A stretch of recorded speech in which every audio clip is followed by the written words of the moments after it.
Welcome back friends, ये हमारी video number 40 class 9th information technology यानी कि आईटी के लिए। और हम डिस्कस कर रहे थे एम्प्लॉयबिलिटी स्किल्स के अंदर कम्युनिकेशन स्किल्स को।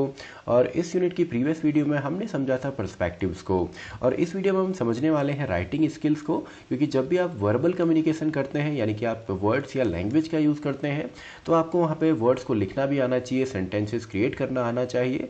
क्योंकि हम जब भी राइटिंग करेंगे कोई भी डॉक्यूमेंट जो आपका रिटन फॉर्म में होता है, जैसे कि आपने आर्टिकल लिखा या कोई एप्लीकेशन आप लिखते हैं, न्यूज़ आप लिखते हैं, तो ये क्या है, इसके लिए आपको राइटिंग स्किल्स भी आनी चाहिए। तो राइटिंग स्किल्स के अंदर हम यहाँ पे सेंटेंसेस को देखेंगे, और सेंटेंस या किसी भी स्टेटमेंट के अंदर आपके कौन कौन से सब पार्ट्स होते हैं वो हम यहाँ पे समझेंगे। तो सबसे पहले सेंटेंसेस क्या होते हैं। सो सेंटेंसेस आपके होते हैं ग्रुप ऑफ वर्ड्स जो कि एक कंप्लीट सेंस बनाते हैं, यानी कि group of words that make a complete sense is known as sentences. और सेंटेंसेस की सिंपली सी पहचान है कि हमेशा ही आपका कैपिटल लेटर से स्टार्ट होते हैं और हमेशा ये एंड होते हैं या तो क्वेश्चन मार्क के साथ, या सिंपली फुल स्टॉप के साथ, या आपका एक्सक्लेमेशन मार्क के साथ। जैसे यहाँ पे देखिए, ये भी अपने आप में एक सेंटेंस है जो हमने डेफिनेशन यहाँ पे बनाई है कि a sentence is a group of words that make complete sense. तो ये आपका स्टार्ट हुआ है कैपिटल लेटर के साथ और ये एंड हुआ है आपका फुल स्टॉप के साथ। इसके बाद हम देखते हैं काइंड्स ऑफ सेंटेंसेस। तो बेस्ड ऑन दियर पर्पस के हिसाब से कितने टाइप के हमारे सेंटेंसेस होते हैं। तो 4 टाइप के हमारे सेंटेंसेस यहाँ पे होते हैं पर्पस के हिसाब से। इसमें सबसे पहले हमारा आ जाता है असर्टिव या सिंपली डिक्लेरेटिव सेंटेंस। तो असर्टिव या डिक्लेरेटिव सेंटेंस क्या होता है, ये सिंपल सेंटेंस होते हैं जो कि किसी बात को बताते हैं। यानी कि सिंपल जब आप कोई भी सेंटेंस बोलते हैं तो जो सिंपल से सेंटेंस होते हैं जिसमें कोई क्वेश्चन आपने नहीं पूछा, कोई एडवाइस नहीं दी, तो उनको हम असर्टिव या डिक्लेरेटिव सेंटेंस बोलते हैं। तो या इनको आप सिंपल सेंटेंस भी बोल सकते हैं। जैसे एग्जाम्पल के लिए, ही विल स्टडी, वो पढ़ाई करेगा। I always speak the truth, मैं हमेशा सच बोलता हूँ। तो ये भी क्या है, आपका एक डिक्लेरेटिव या असर्टिव सेंटेंस है। तो ये भी स्टार्ट हुए हैं आपका कैपिटल से एंड एंड हुए हैं आपका फुल स्टॉप के साथ। इसी तरीके से नेक्स्ट हमारे सेंटेंसेस होते हैं इंपेरेटिव सेंटेंस। और इंपेरेटिव सेंटेंस क्या होते हैं, जब भी आप कोई ऐसा सेंटेंस या स्टेटमेंट बोलते हैं जिससे कि आपकी कोई रिक्वेस्ट यहाँ पे नज़र आती है, या आप कमांड दे रहे होते हैं, या आप एडवाइस दे रहे होते हैं। जैसे मैंने यहाँ पे कहा please pass me the pen, या इसके अलावा है get out of here. Next है ऑलवेज रिस्पेक्ट योर एल्डर्स। तो यहाँ पे आप देखेंगे please pass me the pen या please pass me the notebook, coffee etcetera, कोई भी चीज़ अगर आप सिंपली बोलते हैं तो आप क्या कर रहे हैं, एक तरीके से आप रिक्वेस्ट कर रहे हैं। तो ये आपकी रिक्वेस्ट यहाँ पे है। ऐसी नेक्स्ट है हमारा गेट आउट ऑफ हियर। तो ये क्या है, ये आपने कमांड दी है किसी को। तो नेक्स्ट है हमारा कमांड। एंड इसी तरीके से ऑलवेज रिस्पेक्ट योर एल्डर्स। तो ये हमने एक एडवाइस यहाँ पे दी है। तो ये आपकी एडवाइस है। तो सिंपल सा है। तो आई होप आपको यहाँ पे समझ में आया होगा इंपेरेटिव सेंटेंस। तो नेक्स्ट है हमारा इंटरोगेटिव सेंटेंस, यानी कि जब आप किसी से सवाल पूछते हैं, क्वेश्चन आप करते हैं। जैसे यहाँ पे है when did you reach home and who sent it to you. तो इसमें देखिए जो भी आपके इंटरोगेटिव सेंटेंसेज होते हैं वो आपका एंड होते हैं हमेशा ही क्वेश्चन मार्क के साथ। इसके बाद फाइनल हमारे होते हैं एक्सक्लेमेटरी सेंटेंसेस। तो एक्सक्लेमेटरी सेंटेंसेस क्या होते हैं, जो कि एक्सप्रेस करते हैं किसी स्ट्रॉन्ग या सडन फीलिंग को, यानी कि किसी मजबूत या आपका कोई सडन अचानक कोई फीलिंग है या आपने कुछ बोलना है, तो इनको आपका यहाँ पे एक्सप्रेस हम करते हैं एक्सक्लेमेटरी सेंटेंसेस के साथ। और ये हमेशा ही आपका एक्सक्लेमेटरी जो सिंबल है उसके पे आपका एंड होगा, और हर एक सेंटेंस आपका कैपिटल से ही स्टार्ट होता है, वो अभी तक हमने देखा। तो how beautiful the painting is, तो यहाँ पे इज़ होगा इट की जगह। एंड इसी तरीके से ओ व्हाट हैपन, तो ये भी क्या है, ये एक एक्सक्लेमेटरी सेंटेंस यहाँ पे है, क्योंकि ये आपका एंड हो रहा है सिंपली एक्सक्लेमेटरी सिंबल के साथ। नेक्स्ट हम यहाँ पे बात करते हैं पार्ट्स ऑफ सेंटेंसेस की। तो टाइप ऑफ सेंटेंसेस हमने यहाँ पे समझे, जो कि आपके assertive, imperative, interrogative and exclamatory होते हैं। तो अब हम देखते हैं किसी भी सेंटेंसेस के पार्ट क्या होते हैं। अब देखिए सेंटेंस के जो सब पार्ट हैं वो तो आपके काफ़ी टाइप हो सकते हैं, इसके अंदर काफ़ी और भी आपके एलिमेंट्स हो सकते हैं। लेकिन यहाँ पे मेन 2 चीज़ होती है, यानी कि एक सिंपल अगर आप कोई सेंटेंस बोलेंगे तो उसके अंदर एक सब्जेक्ट होगा और एक वर्ब होगा। तो सब्जेक्ट क्या होता है, जिसके बारे में आप बात करते हैं, या नाउन है, नाउन फ्रेज। और आपके वर्ब क्या होता है, यानी कि एक्शन। आपके कोई भी वर्ब होता है तो वर्ब को हम बोलते हैं कि आपका एक्शन वर्ड होता है, यानी कि जो एक्शन को दिखाता है। और इसी तरीके से अगर आप सिंपल एक सेंटेंस बनाएंगे इंग्लिश के अंदर तो सब्जेक्ट और वर्ब उसमें होता है। जैसे एग्जांपल के लिए करण अराइव्ड, करण आया, तो यहाँ पे सब्जेक्ट कौन है, यानी कि किसकी बात हो रही है, करण की, और वरण ने जो आपका करण है, करण ने क्या किया, आने का काम किया है, यानी कि अराइव्ड। तो ये क्या है, ये आपका वर्ब है। इसी तरीके से नेक्स्ट है हमारा फ्रेज। तो फ्रेज क्या होता है, ये भी ग्रुप ऑफ वर्ड होता है, लेकिन ये एक कंप्लीट सेंस यहाँ पे नहीं बनाता, तो इसी को हम फ्रेज बोलते हैं। तो फ्रेज के साथ जब आप क्लॉज को जोड़ते हैं या कुछ और वर्ड्स को आप जोड़ेंगे, तब जाके आपका एक कंप्लीट सेंटेंस बनेगा जिसका सेंस भी बनता है।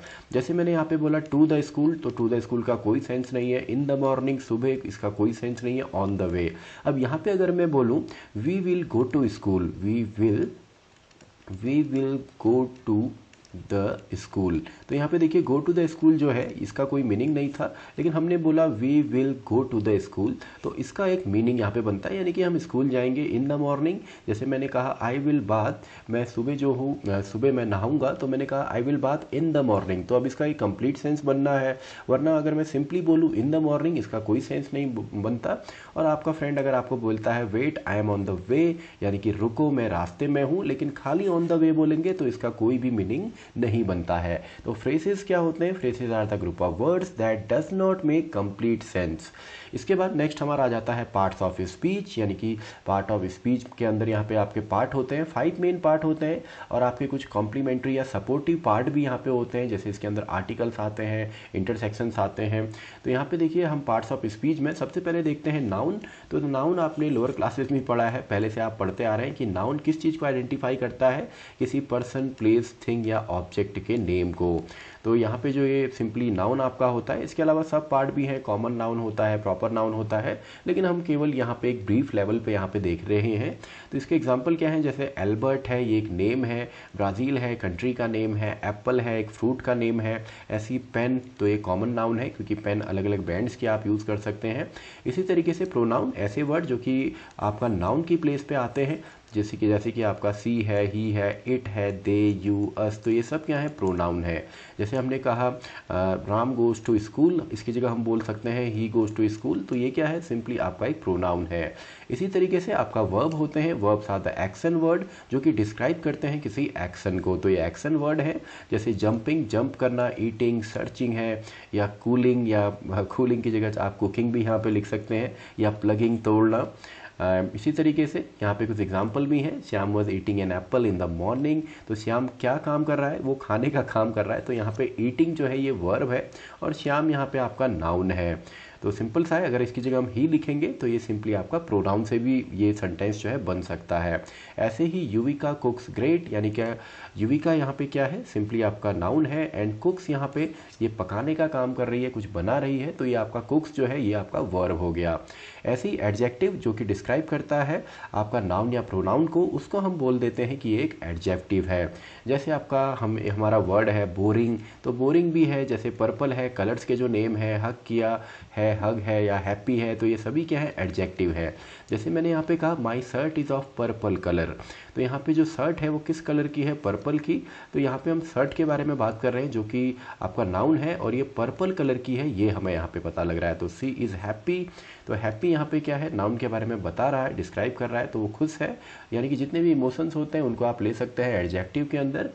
ऐसे ही हमारे एडवर्ब होते हैं, adverbs are the words that tells about the verb, यानी कि वर्ब के बारे में ये बताते हैं, जिसके अंदर आता है हाउ, यानी कि कब, व्हेन, यानी कि कब, और हाउ यानी कि कैसे, और वेयर यानी कि कहाँ। तो यहाँ पे आप देखिए इनके अंदर हाउ, व्हेन, वेयर, इनके अंदर कौन कौन से आप यूज़ कर सकते हैं एडवर्ब। जैसे हाउ यानी कि कैसे, तो इसमें हम बोल सकते हैं लाउडली, या क्विकली, केयरफुली, सॉफ्टली, या स्वीटली, तो ये सब आते हैं हाउ के अंदर। ऐसी व्हेन यानी कि कब, आफ्टर या बिफोर, नाउ, अभी अभी, टुमारो, टुडे, या नेवर।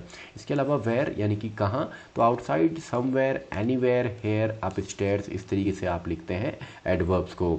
इसके बाद हमारा आ जाता है प्रीपोजिशन। अब प्रीपोजिशन हमें बताता है कि जो वर्ड्स हैं वो किस तरीके से रिलेट है एक दूसरे से आपका टाइम और प्लेस के हिसाब से। जैसे इन, ऑन, बिहाइंड, विथ, इन, या फ्रंट, या सिंपली इन फ्रंट भी आप एक साथ भी ले सकते हैं। तो यह है प्रीपोजिशन, जिनको हम simply supporting parts of speech भी कहते हैं। ऐसी कंजंक्शन भी हमारा यहाँ पे है जो कि यहाँ पे बताता है कि दो वर्ड्स आपस में किस तरीके से रिलेट हुए हैं जिस टाइम और प्लेस के बेसिस पे। जैसे she went into the school building, वो कहाँ गई, स्कूल बिल्डिंग के अंदर। You have to be on time for school, आपको स्कूल के लिए टाइम पे आना चाहिए। यानी कि टाइम पे होना चाहिए स्कूल के लिए, तो यह है कंजंक्शन। इसके अलावा इंटरजेक्शन हमारे होते हैं जो एक सडन फीलिंग या इमोशन को दिखाता है, तो ये हमारे होते हैं इंटरजेक्शन। जैसे अलास है, वाव है, आउच है, तो ये सिंपली क्या है, ये इंटरजेक्शंस हैं। इसके बाद नेक्स्ट हमारा आता है यूज़ ऑफ आर्टिकल्स। तो आर्टिकल्स आपके वर्ड्स होते हैं जैसे ए एंड द, तो ये 3 आपके आर्टिकल्स होते हैं और इनको हम यूज़ करते हैं जनरली आपका नाउन्स के साथ, यानी कि नाउन से पहले इनको यूज़ किया जाता है। तो ए जो है ये यूज़ होता है कॉन्सोनेंट साउंड के साथ, और एन आपको पता होगा शायद, एन जो होता है ये वॉवल साउंड, जैसे कि ए ई आई ओ यू है, तो इनके साथ इनको यूज़ किया जाता है। और इनके अलावा जो भी साउंड है जो कि आपका कॉन्सोनेंट साउंड है वो आपका, उसके लिए हम यूज़ करते हैं अ को। वैसे ही आपका द है तो द को हम स्पेसिफिक या पर्टिकुलर नाउन या प्रॉपर नाउन के साथ यूज़ करते हैं। तो जैसे इसके सिंपल से एग्जांपल है मोबाइल या स्मार्टफोन मैंने बोला, तो ये क्या है, ये सिंपली आपका हमने यूज़ किया क्योंकि यहाँ पे वॉवल साउंड नहीं आ रही। वैसे हम अगर बोलते हैं एन एप्पल, तो एप्पल जो है ये आपका क्या है, वॉवल साउंड से है, ए से है, तो यहाँ पे हम एन को यूज़ करेंगे। अब यहाँ पे मैं द का यूज़ करता हूँ, जैसे मैंने बोला द लैपटॉप, तो किसी स्पेसिफिक लैपटॉप की यहाँ पे बात हो रही है। तो इसी के साथ हमारी राइटिंग यहाँ पे जो स्किल्स हैं उसके जितने भी पार्ट्स हैं वो हमने यहाँ पे डिस्कस किए। तो आई होप अगर आपको यहाँ पे इन सभी चीज़ों की क्लैरिटी होती है, आप प्रैक्टिस करते हैं, क्योंकि राइटिंग स्किल्स जो हैं ये प्रैक्टिस से आती है, और आप जब भी सेंटेंसेज लिखते हैं तो उसके सब पार्ट्स आपको पता होने चाहिए। तो इसी के साथ हमारी ये वीडियो भी खत्म होती है, और ये जो नोट्स हैं ये आपको डिस्क्रिप्शन बॉक्स में मिलेंगे, और आपकी कोई भी क्वेरी होती है तो वो भी आपने कमेंट बॉक्स में पूछने हैं। और इसके अलावा जो प्रीवियस वीडियोज़ हैं उन सभी की जो प्लेलिस्ट है उसका लिंक आपको डिस्क्रिप्शन बॉक्स में मिलेगा। तो इसी के साथ हमारी ये वीडियो भी खत्म होती है, और साथ में हमारी ये यूनिट भी खत्म होती है, यूनिट नंबर 1 कम्युनिकेशन स्किल्स। तो मैं मिलता हूँ आपसे अगली वीडियो में, जहाँ पे हम स्टार्ट करेंगे यूनिट नंबर 2 को, वीडियो नंबर आपका 41।